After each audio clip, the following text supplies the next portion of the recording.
मंडळी नमस्कार. सुषमानसीमध्ये मी मानसी देवधर तुमचं स्वागत करते. आज 31 डिसेंबर, वर्षातील शेवटचा दिवस. वर्षभरात आपल्या मनाच्या पोतडीत चांगले, वाईट, सुखाचे, दुःखाचे अनेक अनुभव जमा झालेत. त्यातले आनंदाचे, सुखाचे अनुभव आठवणींच्या रूपात मनाच्या कोपऱ्यात साठवून ठेवूया, म्हणजे पुन्हा पुन्हा आठवून त्यांचा आनंद घेता येईल. काही दुःखाचे, त्रासाचे, कलहाचे अनुभव वर्षाअखेरीस इथेच ठेवून देऊ. त्याचं ओझं उद्यापासून सुरू होणाऱ्या वर्षात नको नेऊया. उद्या 1 जानेवारीपासून आयुष्यात येणाऱ्या नवीन वर्षाला स्वच्छ मनानं सामोरं जाऊया. मंडळी, आज ऐकावं असं काही मालिकेसाठी विद्याताईंचा जो लेख वाचणार आहे तो नवीन वर्षाच्या संदर्भातलाच आहे. विद्याताईंचे विचार कायमच पॉझिटिव्हिटी देतात. आज ऐकूया त्या काय लिहितात नववर्षानिमित्त. आवडलं तर लाईक, शेअर आणि सबस्क्राईब करा आणि कमेंटमधूनही सांगा. ऐकूया ऐकावं असं काही.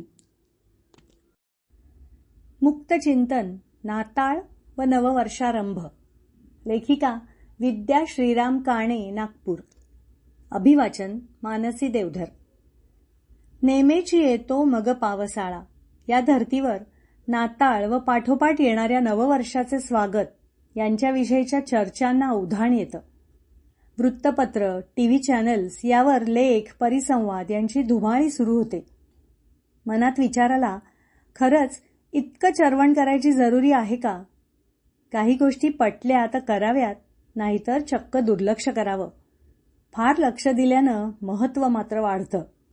थोडक्यात काय, बऱ्याच नकोशा गोष्टी अनुल्लेखानं विसरल्या जातात, मागे पडतात.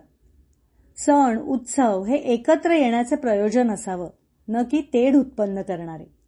याचं सामाजिक भान बाळगून ते साजरे व्हावेत. आमची शाळा मिशनची होती, त्यामुळे नाताळचे वेध चांगले 15-20 दिवस आधीपासूनच लागत. विविध कॅरल्सचा सराव, शाळेत सजावटीची धूम, छोटासा देखावा करायची जबाबदारी रोटेशनने माध्यमिक वर्गांची असे. ती वेगळी मजा आणि क्रियाशीलतेला चालना असे. कोकणात किंवा मुंबईत दहीहंडी, नारळी पौर्णिमा, गणेशोत्सव, नवरात्र यासारखे सण धूमधामीत सगळ्यांसह साजरे होतात. त्यांची धूमधाम, नियोजनाची गडबड असते. ते इतकं अंगवळणी पडलं होतं की नाताळची वेगळी काही विशेष धूम असं वाटतच नसे. बघता बघता सगळ्या गोष्टींचं इव्हेंट्समध्ये आता रूपांतर झालंय. सध्याचा तो ट्रेंड आहे आणि मग त्याबद्दलच्या अखंड चर्चा सुरू झाल्या. 31 डिसेंबरच्या रात्री चालू वर्षाला कृतज्ञतेनं आनंदात निरोप द्यायचा आणि 1 जानेवारीच्या सूर्योदयाला नववर्षाचं स्वागत करायचं. जगभर हा सोहळा सुरू असतो. रोषणाई, नाचगाणं, विविध व्यंजनं, मित्रमैत्रिणींची स्नेहसंमेलनं, हास्यविनोद या सकारात्मक वातावरणात नव्या वर्षात पदार्पण करायचं आणि गतवर्षाला छानसा निरोप द्यायचा. उत्साह, नव्या आशा आकांक्षा, उत्सुकता यांनी भारलेलं वातावरण नवी ऊर्जा देतं. प्रत्येक पंथाचे, धर्माचे आपले नवे वर्ष असतेच. जसे आपले गुढीपाडव्यापासून, व्यापारी मंडळींचे दिवाळी पाडवा म्हणजे बलिप्रतिपदेपासून, पारशी लोकांचे नवरोज, हिब्रूंचे जूनचे नववर्ष वेगळे, आर्थिक वर्ष 1 एप्रिलपासून. प्रत्येक परिवारात, संस्थेत ते तसे उत्साहात साजरे होऊन नव्या पर्वाची सुरुवात करतात. विज्ञानाच्या किमयेनं विश्व जवळ येतंय.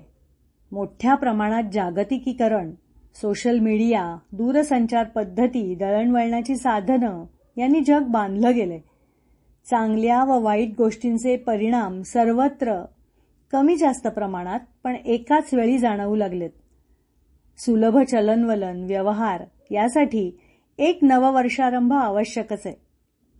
कसबा, गाव, शहर, जिल्हा, राज्य, देश यांच्या सीमा आता सहज ओलांडल्या जात आहेत. एक परिमाण पद्धतीचा पुरस्कार होतोय आणि ती सगळीकडे हळूहळू रुळतीये.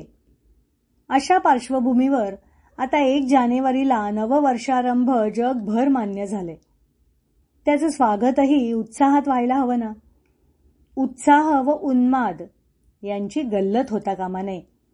बऱ्याच वेळा ती सीमा धूसर होत ओलांडली जाते. मग सरसकट नवीन पिढीला आरोपीच्या पिंजऱ्यात उभं केलं जातं. आनंदोत्सव करणं, त्यात मनापासून रमणं हे जितकं नैसर्गिक तितकंच समाजभान जपणंही जरुरीचं. वय विसरायला लावणारे क्षण फार कमी असतात. जेव्हा मिळतात तेव्हा भरभरून त्यांचा आस्वाद घ्यायचा. त्यातलाच एक नववर्ष स्वागताचा. काही नवे उपक्रम सुरू करून, काही नवे संकल्प सोडून, काही मित्रमंडळींना एकत्र आणून, तर काही जण टीव्हीवरील कार्यक्रम बघत नव्या वर्षात पदार्पण करतात. काही मंडळी मात्र त्यात काय एवढं म्हणत शांतपणे नवी दिनदर्शिका भिंतीवर लावणार. व्यक्ती तितक्या प्रकृती. मला मात्र तरुणाईचा सळसळता उत्साह खूप भुरळ घालतो. त्यांच्या विश्वात डोकवावंसं वाटतं. त्यांचं विश्व काय आहे हे जाणून घ्यावंसं वाटतं. जुने ते सर्वच सोने नक्कीच नसते, आणि जे असते त्यालाही उजाळा द्यावा लागतोच. मग काय हरकत आहे नव्या भावविश्वाची कदर करायला, नव्या जुन्याची सांगड घालत नवी वाट तयार करायला. 2 पिढ्यांचे अनुभव आणि मतं ही वेगवेगळी राहणार, पण त्यांचा छानसा समा बांधता आला ना तर किती मस्त होईल. अंतर हे दोन्ही बाजूनं एक एक पाऊल पुढे टाकूनच कमी होते ना. मग तसंच करूया. नवकल्पनांना अनुभवाचं सशक्त कोंदण बनवूया आणि त्यासाठी खुल्या मनानं सगळं स्वीकारूया. निरोगी, हसरा, निरामय, सशक्त समाज बांधणीची पहिली पायरी चढूया. नववर्ष आगमनानिमित्त विचार जसे मनात आले तसे मांडलेत. तुमचेही विचार ऐकायला आवडतील. सर्वांना नववर्षाच्या मनापासून शुभेच्छा.